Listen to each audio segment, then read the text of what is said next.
Welcome to YaARah's Yard podcast, created by me, Emily Cindy Wood. I'm a survivor of cancer, encephalitis, coma, multiple seizures, and domestic violence. Some of the topics that this podcast covers include encephalitis, disability, cancer, veterans, and Vermont.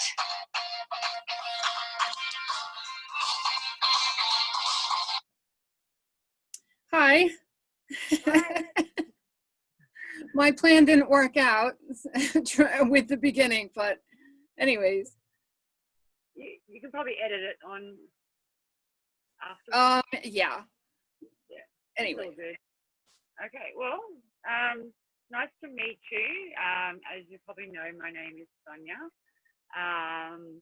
And just a little bit about me. I am clearly not from around here. I live in New York in the Bronx, but I'm originally from Australia. I've lived here for just over 12 years.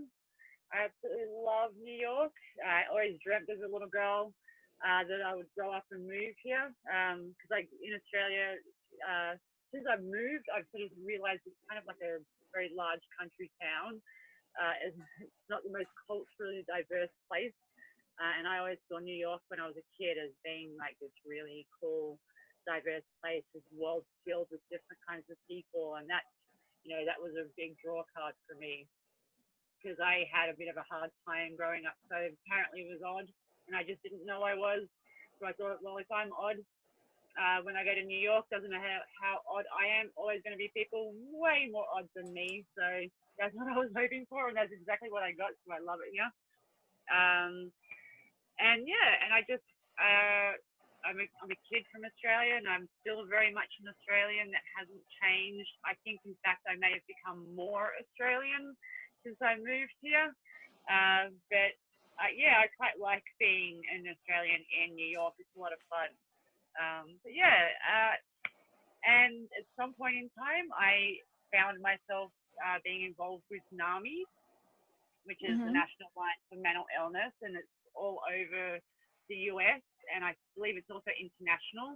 I'm a part of the NAMI NYC, and my connection with them is that I do a program called In Our Own Voice, which is basically people like myself and yourself who go to different locations, sometimes psychiatric hospitals. I've been to banks, I've been to speak to people who are incarcerated, a lot of schools, a lot of colleges, and we basically just share our experiences, our stories, and we also invite people we're speaking to either ask us questions of things they may want to know or share their own stories, and it can become a bit of a conversation, which to me is really matters the most. Is people just being able to have a conversation about this stuff. My dream is for it to be a part of our everyday life, and it just becomes normal and easy, and it's not scary. How did you learn about NAMI? How did you find out about it? I literally Googled public speaking mental health because I was never someone who had trouble talking about my experiences because I was born into an abusive family, and it was very easy for me to separate myself from, what was happening. I knew it was, there's a reason why I was, treated that way I have other siblings, and there's a reason why I got sort of the brunt of it all, but I'll never see a child as being the problem. It's usually going to be the parent, and I could see that quite clearly. So I never thought that because I grew up to be quite damaged and broken. And even though I, at some point, took responsibility for that, I could still very much separate it from myself and go, well, that was given to me. And so I've always been able to talk about it without any fear of shame. The only problem was that no one would listen. People would just run a mile away. And I never really bought into the whole doctor-patient sort of dynamic either. I didn't like the idea of someone listening to me because they're being paid to. and said job 2. I really like talking to people. And so I Googled public speaking mental health because I thought that's got to be the way that it's going to work for me. And then NAMI popped up, and I just so happened to contact them at the right time when they were having an intake of people to interview for doing Inner Own Voice. Okay. Timing, and I interviewed and then trained, and then I just became a speaker and sort of learned along the way on how to do that. Yeah. The other people that are doing this, how many are involved? So in terms of the other speakers? Yes. Okay, so when I first originally trained for it, there was about 13 of us, and I'm actually the only one left of those 13 people. Only a very few people actually then became speakers, because I think for some people the idea of it sounds fantastic, but then the reality of actually doing it, I think people get a little bit scared to share their stories. Then they think, this is forever going to be who I am, and the stigma attached to it, I think, frightens people away. Whereas for me, I don't care. Like, this is who I am. If you don't like it, then that's your problem. It's not mine. This is who I am. I'm going to keep being this. But I think ultimately they have around about 10 to 12 speakers rotating, because everyone has jobs and lives and, all that sort of stuff of their own. So they're not always available to do this. So they need to have a few people available. And also with Zoom, like at first they struggled to sort of find their feet with doing Inner Own Voice when this whole pandemic started. But now what's actually happening is speakers who previously could no longer speak, either because they'd moved away, are actually now able to continue doing this, because they don't have to be in New York anymore, because they can speak from anywhere now. Yeah, and they don't have a travel cost and gas cost and that sort of thing. And if you're doing it through Zoom, you don't have to worry about whether you wear deodorant. you can just wake up. So sometimes I have a meeting and I just rush to throw myself together, and I'm like, thank goodness they don't know what is on this side of the screen or that side of the screen, because everything got thrown together. That's exactly right. I love it. It's like I was born for this,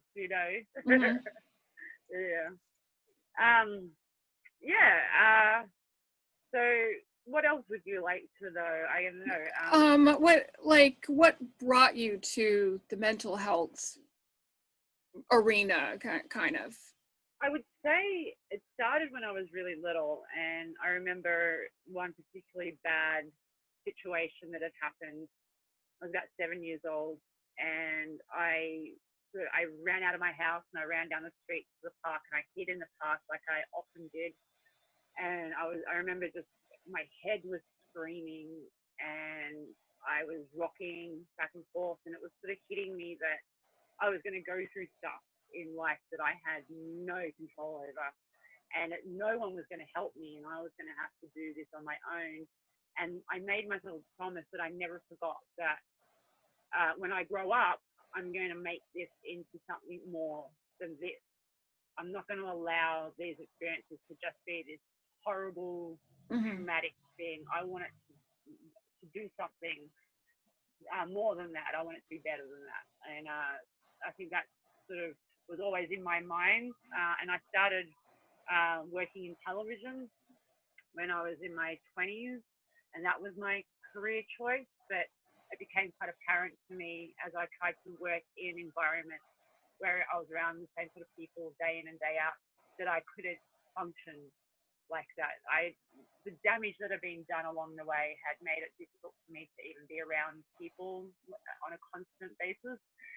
So I would have really quite serious issues working with people, and it still didn't get it.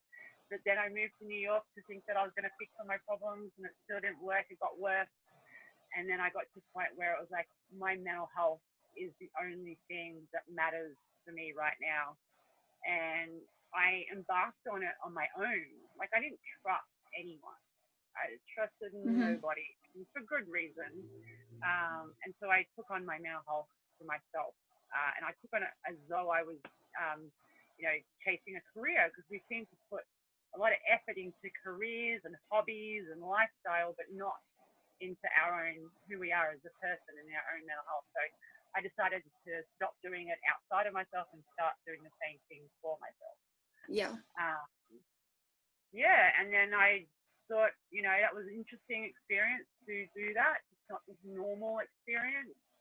And so I thought, well, I'd love to share this with people, and also for my own therapy, for my own mental health, to be able to share with people who understand what I'm talking about and what I've been through. Like, what better people to talk to than other people who have also been through their own stuff, who are also willing to listen and share. Like, best therapy ever, best decision I ever made was to follow my, understanding my mental health and go to do it through NAMI.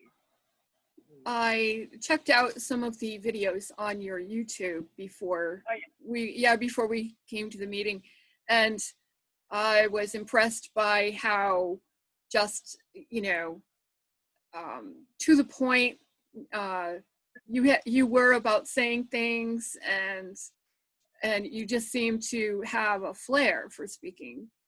Oh, thank you. I appreciate that. Yeah. It's such a natural thing for us to do. We do it every day. Yet when it comes to this subject, people are so afraid. And my idea is if you can feel comfortable, and if I can help you to feel comfortable and you can have this conversation with me, you'll see it's not so scary. It actually can be fun. Yeah. And it's very rewarding. Were you talkative as a child? In terms of, I was more like either I would talk at a million miles an hour, or I wouldn't talk at all. It was because I had this idea that if I didn't get everything out at once, then everyone would ignore me and no one would want to listen to me. So I had to say it all at once, which effectively is what made people ignore me, because I talked too fast and too much and they couldn't understand anything I said. So it actually took doing NAMI at the beginning. When I first started, I would share every thought in my head, and the supervisor took me aside and said, no one can follow you. You were saying too much. And she sat me down for 2 weeks. I think it was 3 times a week, and we sat down for a couple of hours, and we just sort of streamlined my presentation. And it took a couple of years of practicing before I really got into the groove of speaking. I think I've always been pretty good at articulating myself, but when it came to this stuff, I had so much desperation built up inside me from decades of trying to share it with people who wouldn't listen, that I would just blurt out. And it took a little while for me to sort of alleviate that desperation and just sort of relax and just be more comfortable with it myself. And it's a practice. And I'm wondering why you chose New York. As I said, it's the world. Was it just out of the blue, or you decided to go to New York? When I was a kid, I like growing up in Australia. It wasn't, when I was a kid, it wasn't the most cultured place. It's changing now, but it wasn't that cultured, and being different wasn't so accepting.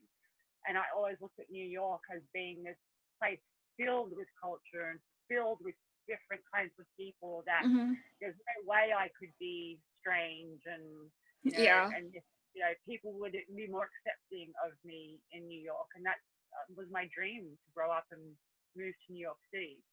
And that's what I found, that there are a much wider range of people, and it's much easier to find more accepting people here than it was for me back in Australia. How many places have you lived in the United States? Just New York. New York.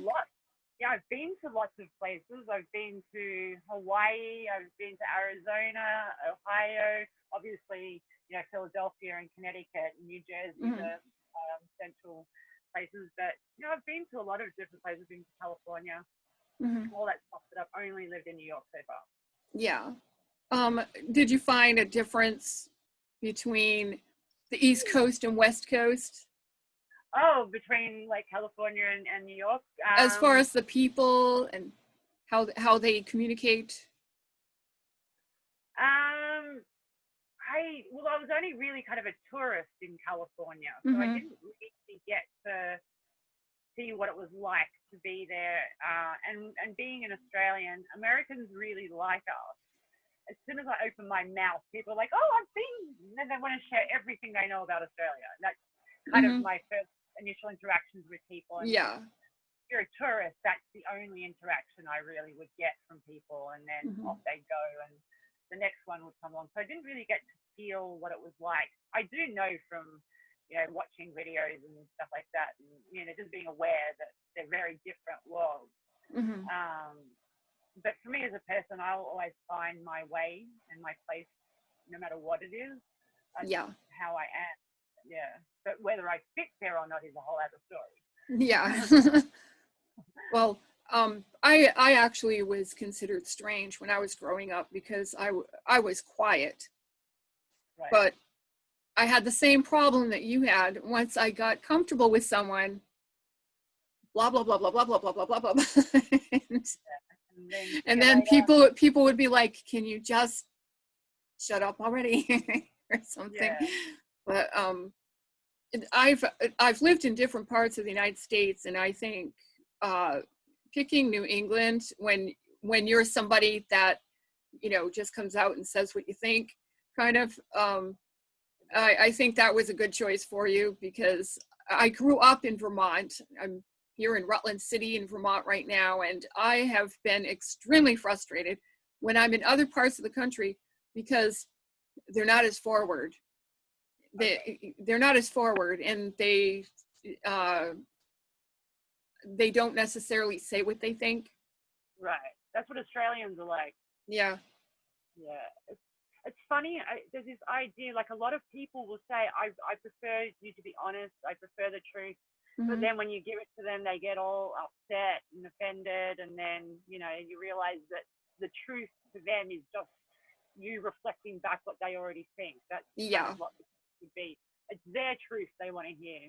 Mm-hmm. Whereas in New York, people will say what they think, and I really would rather be hurt by their truth than be lied to, and because that's what ends up happening. Because Mm-hmm. I'm learning to make friends now, and and it's never going to be that I fit into them. It's going to be that we both have to kind of fit into each other. They have to adjust, and I have to adjust. And Mm-hmm. I'm telling them right at the beginning, you have to tell me what you think. If I am starting to annoy you because I'm, overwhelming you or I'm too much or something, which I know I'm aware that I do that to people, tell me. Mm-hmm. Don't just sit there and wait for me to realize, even if I do know I'm doing that, I'm fine. You're the one who's feeling overwhelmed. It's your job to tell me that. And so I've gotten a couple of people who will actually say so, and they can say it in a way that's not mean or nasty. They can just say, it's a little bit much. Can we talk about something else? And it's fine. Yeah. So do you think NAMI is looking for more people to do what you're doing? I think that there's no specific time that they do that. It's kind of when people start to drop off, and then they need new people. I think at the moment, because of the whole situation we're in, they are probably okay, because they don't have as many presentations either as they did before, because other locations aren't necessarily adjusting to having us speak. Mm-hmm. So we're still trying to work out how to navigate that side of things, where some of our old locations aren't even there anymore. But there is no set roster on that. They just when they need people, they'll have a candidate. So I guess it would be a case of, if you wanted to do it, you got to keep contacting them to see if they're doing that. Mm-hmm. And you're the only person who's not rotating. You're the only person that's full in there. there are people who've been doing it for much longer than I have that are still doing it. Mm-hmm. Who like kind of veterans of it. The program's been around for, I think, like 40 something years, 41 years or something. So it's been around for a long time. I don't think people who were there at the beginning are still doing it, but there are people who've been doing it for definitely more than 10 years. So if you have, I don't know, like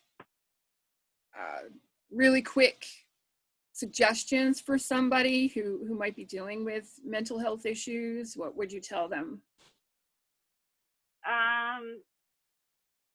I mean, the best thing to do that I can think of, I mean, there's hotlines to call, but you can also, at NAMI, they're actually having their classes and their courses and stuff online and groups online. Mm-hmm. So you can go to their website. I think you just need to Google NAMI NYC and you'll find their website. And they have a lot of fun things and they have informative groups.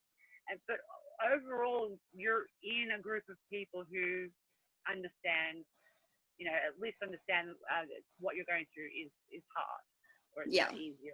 So it's just even good to be within a group of people like that. It almost is irrelevant what you're doing. It's just being around that sort of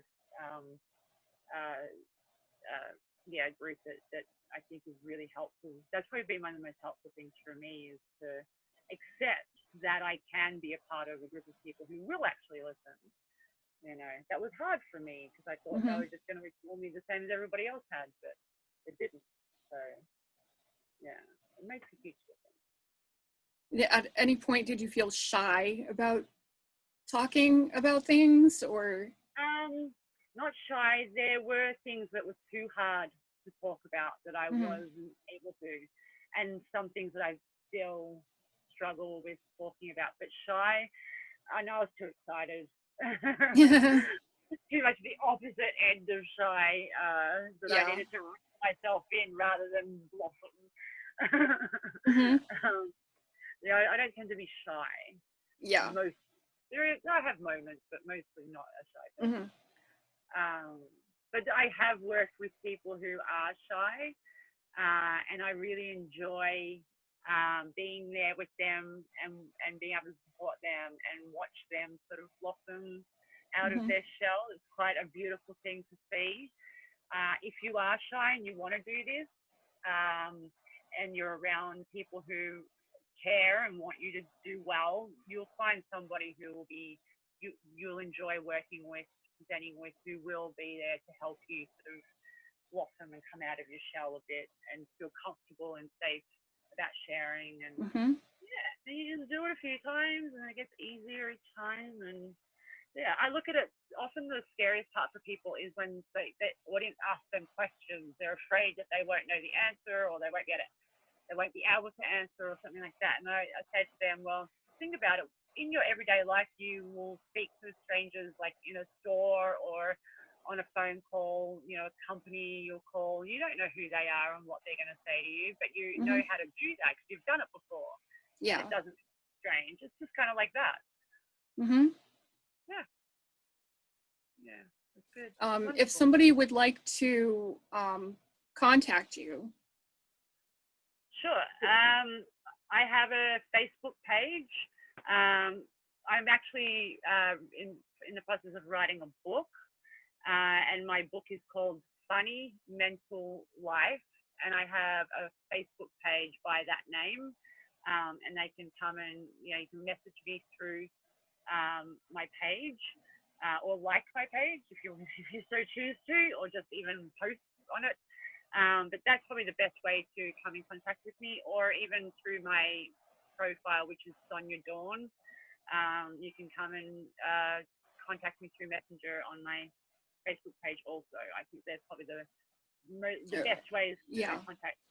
Yeah. And I can't remember.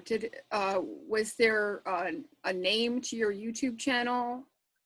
I think it's Sonja Dawn. Yeah. But if you want, you can give me those links and I can post them Okay, I can. I can post them in the description when I post this on my YouTube, and I'll give you a copy of it too, and you can do whatever you whatever you decide with it too. That would be great. Yeah, I would love that. I can do that. I can send you those links. Yeah, you've got a busy background. Oh, this is my homage to Australia and to Aboriginal people, because it's Aboriginal art. I did find the picture on Google Images, so I hope whoever painted it doesn't mind me using it. Oh, yeah. I'm actually stuck with this Aurora Borealis because I actually was trying to try out the virtual background, and I haven't been able to figure out how to change it. Oh, okay. Are you on a Mac or a PC? I'm on a PC, Windows 10, but that's a discussion for another time. Yeah. So I think there's a lot that went into me getting better. One thing that was important for me to remember was that I thought that there was going to be some magical time where all the problems I had would just go away, and then I'd be fine, I'd be able to move on. Determination was going to be enough for that to happen. But what I've realized is it doesn't go away. The trauma, the memories, they don't go away. And I think if they did go away, then I'd definitely be concerned about myself, because there would be definitely something wrong if I've lost an entire period of my life. What I've worked out happens eventually is that it no longer becomes all consuming, and it no longer is the decisive factor in everything of my life, my everyday life, my choices, my everything. So it eventually gets put where it belongs, and it's always there, and I nurture it now, and I care for it, and I love it, and it's just where it belongs. And I've got another gift and another lane to live in now. So it's an ongoing process.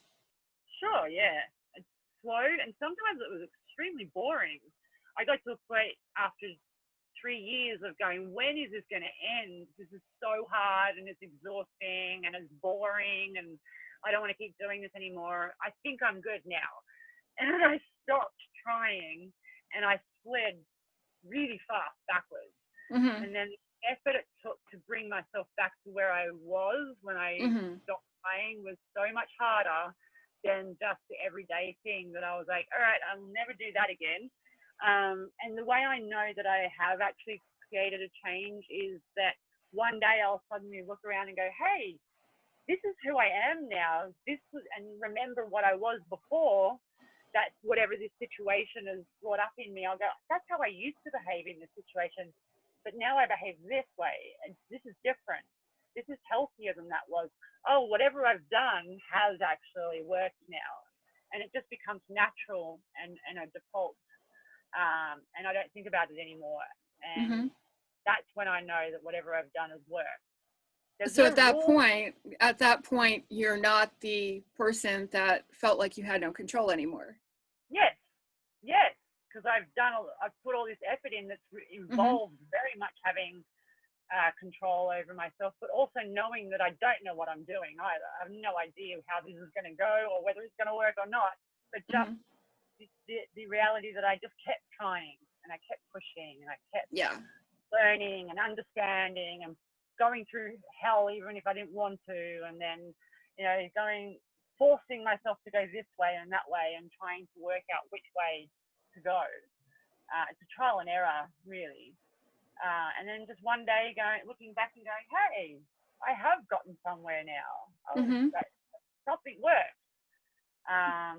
But I do realize that, there's other things that come along with that instead of once upon a time I was really good at hurting myself, now I'm actually quite good at helping myself. Like, that's a big difference. And that's what I ended up building along the way without knowing. Just things like that.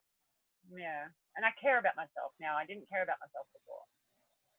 Yeah. And you're finding you have power, and you don't have to always have help from someone else. Absolutely. Right. Absolutely. And that's an interesting point, because what I've learned also is that we all talk about who you should and shouldn't trust. What I've learned is it doesn't actually matter, because as long as I trust me and I'm making choices that are okay for me and that are going to work for me, or I'm going to be able to get through and whatever, I trust myself. And so whether somebody else is going to do the wrong thing or hurt me, it actually doesn't matter, because even if that happens, I owned the choices I made to get there, and I can own the choices I make to get away from there. You know, I trust me to do that, to navigate through that. So other people ultimately it doesn't even matter, you know. Okay. I'm actually really excited that we're talking, and we haven't even had a video chat or, or anything before this, and to me this is awesome. So I look forward to reading your book. Oh yay, thank you. So make sure that you give me the link to it when it is ready, and I can put that in the description too. Okay, you might be waiting a little while. Okay, well, just remind me. I will, for sure. We should do this again. Yeah, and it doesn't have to be my podcast. It could be something else where we're, but I'm not sure. My glasses are bifocals, and I can't really see the time on my computer. But well, just so we don't get cut off, I'll play my little goodbye thing, and and like you said, we can try this again. And I'm really glad to have met you. You too. I really enjoyed doing this. Thank you for having me on. Well, thank you. Actually, I saw something in your status where you were saying, let me know if you are looking for someone to speak, and that's kind of where it all happened. But oh, okay. Well, I'm glad. Yay. Yeah, so I'm gonna play my little thing, and hopefully we won't be cut off, but we should be okay. Yeah. Thank